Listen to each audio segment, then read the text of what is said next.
প্রিয় চাকরি প্রত্যাশী ভাই ও বোনেরা, আসসালামু আলাইকুম। বরাবরের মতো আজকে আবারও নতুন একটি জব সার্কুলার নিয়ে আপনাদের সামনে হাজির হয়ে গেলাম।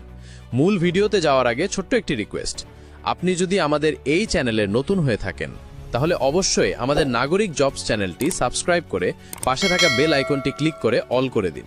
আর আপনি যদি আমাদের ফেসবুক পেজ থেকে এই ভিডিওটি দেখে থাকেন তাহলে অবশ্যই আমাদের ফেসবুক পেজটিকে ফলো করুন। তো চলুন আর কথা না বাড়িয়ে জব সার্কুলারটি সম্পর্কে বিস্তারিত তথ্য জেনে নেওয়া যাক। প্রতিষ্ঠানের নাম প্রাণী সম্পদ অধিদপ্তর। পদের নাম টেকনোলজিস্ট প্রাণী সম্পদ।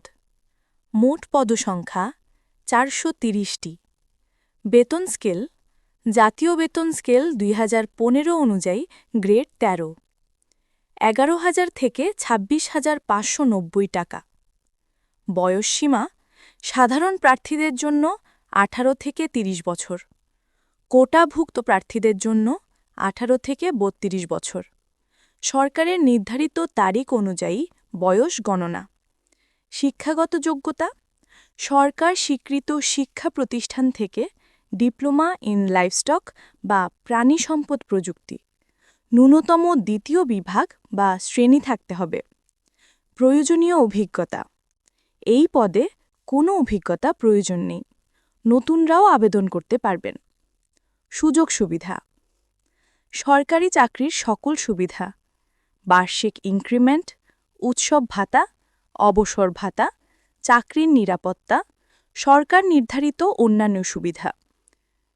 আবেদনের শেষের তারিখ 30 নভেম্বর 2025 বিকেল 5টা। আবেদন করার নিয়ম আবেদনের লিঙ্ক এই ভিডিওর ডেসক্রিপশন বক্সে অথবা কমেন্ট বক্সে পেয়ে যাবেন। লিঙ্কে ভিজিট করে বিস্তারিত তথ্য জেনে নিতে পারবেন এবং অনলাইনে সরাসরি আবেদন করতে পারবেন। ভিডিওটি যদি আপনার ভালো লেগে থাকে তাহলে অবশ্যই একটি লাইক করবেন আর আপনার মূল্যবান মতামত কমেন্টে জানান। পরবর্তী ভিডিও দেখার আমন্ত্রণ জানিয়ে এখানেই বিদায় নিচ্ছি। ধন্যবাদ।